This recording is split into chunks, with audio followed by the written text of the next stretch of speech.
Greeting interwebs, this is Jackie K, and welcome back to more Sonic Colors. As you can tell, the stream to go through the eggshell kind of didn't work out. That's probably for the best anyways, because I do want to collect red rings, and I couldn't even tell if they counted. So, the stages that I didn't cover in the eggshell, I'll just go through one by one into this mode, or just the whole red ring collecting. Starting off with Planet Wisp. Now, I want to do this post because I have a special theme to go through, but it's been so long since I've done live commentary, it feels like, that I really want to just get back into it. I need to spark the inspiration somewhere. So, for each of these three remaining worlds, I actually thought of a good topic to talk about. This world will be the past, next episode will be the present, and the final episode of Red Ring Collecting will be the future. Of what, you may ask? Of my experiences with Sonic, of course. Because I don't normally feel like I have the most significant history. Like, I didn't grow up with Sonic right from Sonic 1 and that. So I think while I collect red rings, I'll go into the details of my history so you can get an idea of why my opinion of Sonic Color might be different from yours, or just to get an idea of how my history impacts the way I feel towards the game. Well, I guess the very first thing I can start with is very first Sonic game I've ever played was Sonic 2 for the Game Gear. Yes, the Game Gear. I think you might have an idea why I was put off from Sonic for so long.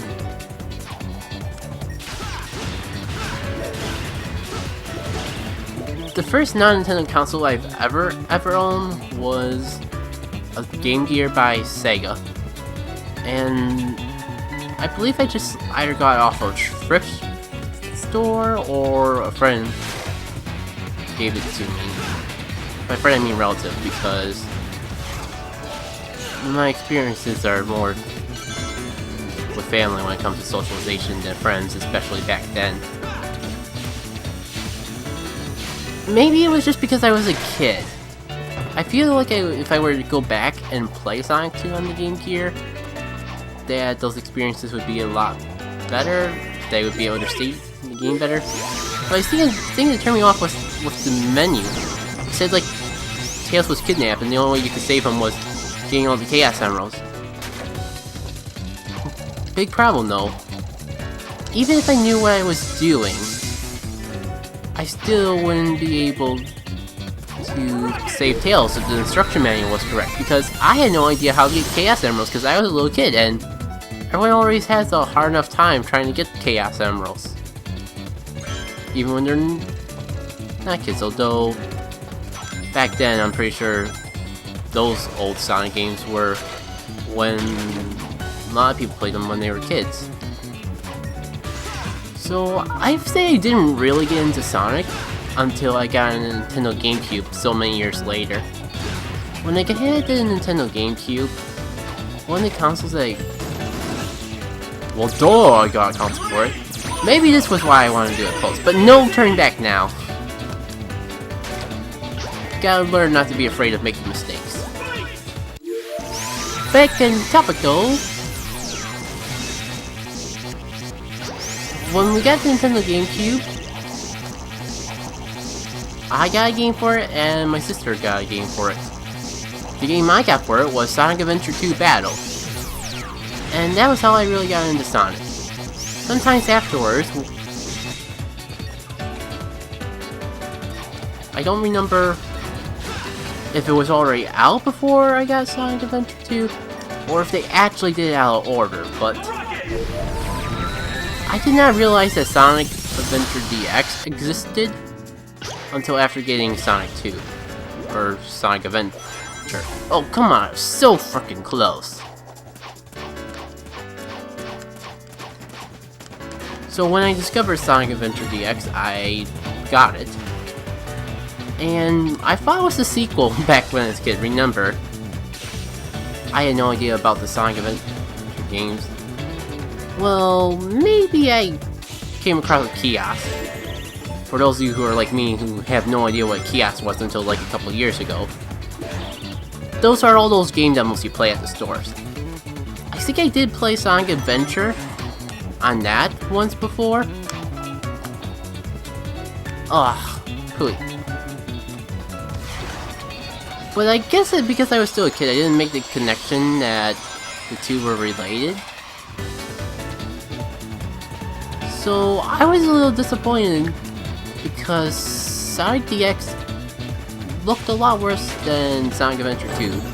So if I would have realized that DX was the original and 2 was the sequel, that would have explained it to me. And when I was smart enough to make that realization,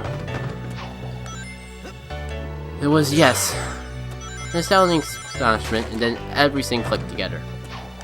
And is there any red rings down here? So, after that game, I think the next Sonic game I got was Sonic and... Oh, there was a bunch of Sonic games on the Game Boy Advance console. But the one I got was Sonic Advance 2. Fantastic game. There's Green Rabbit who can make the game incredibly broken.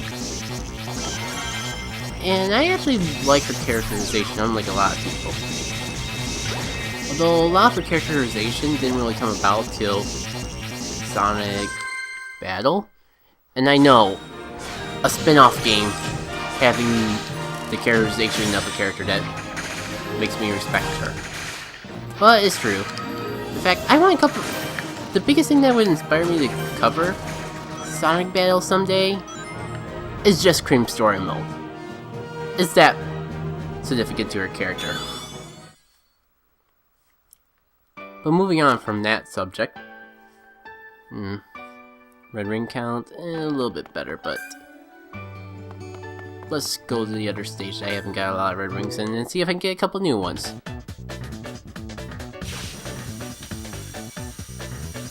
After Sonic Battle, which I believe came after Sonic Advance 2,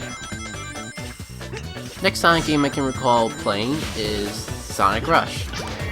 It was on DS, and that is a good game. I will not deny that being a good game. I think that's all I can really say about it. I mean, good, but it doesn't really have any memorable moments to me.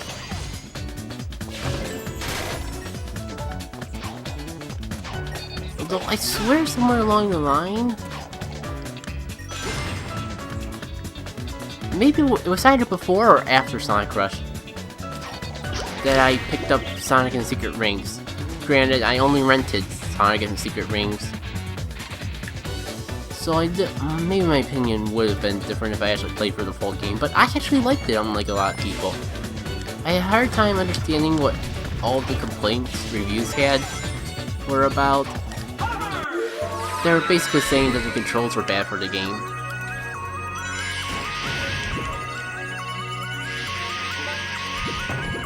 Granted, I only ran in.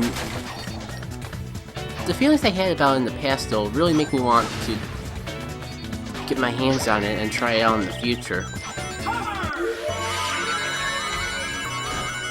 Afterwards, I don't think I really picked up a Sonic game until Sonic Unleashed. I kind of skipped Sonic and the Black Knight. I do not know if I was just not aware of it, or I heard about it not being that great, or something else like that, but I didn't pick up a game until Sonic Unleashed, and I actually liked the night levels, despite a lot of people. Well, there was one thing that I didn't like. It was so bad, it kind of made me turn off my desire to play the game. And it's probably really stupid nowadays,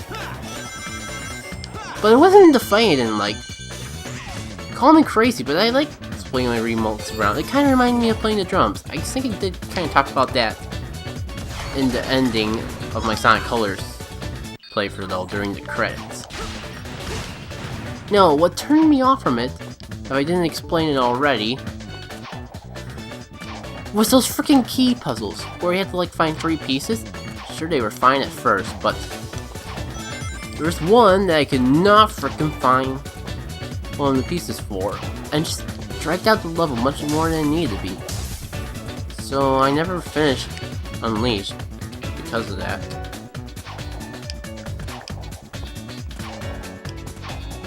And I think that brings me up to colors, though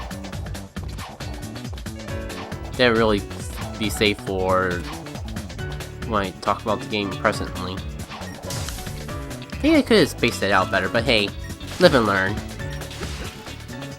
That's a Sonic song, by the way, so I guess that could be taken as a pun. I-oh.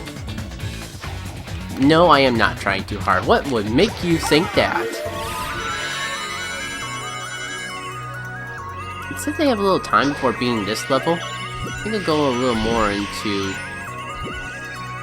the past of Sonic, even if I'm just grasping for straws at this point.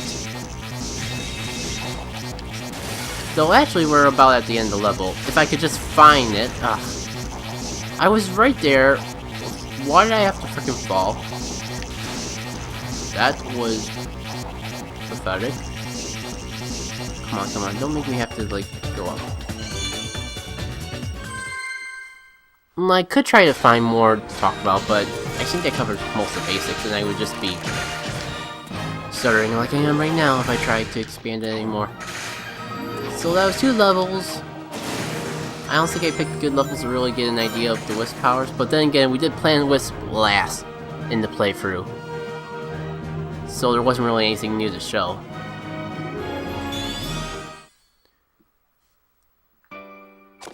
Suppose next time, no? We can check out the aquarium park. And since that wasn't the last world we did in the playthrough, we can try out Wisp Power 2 that we did before.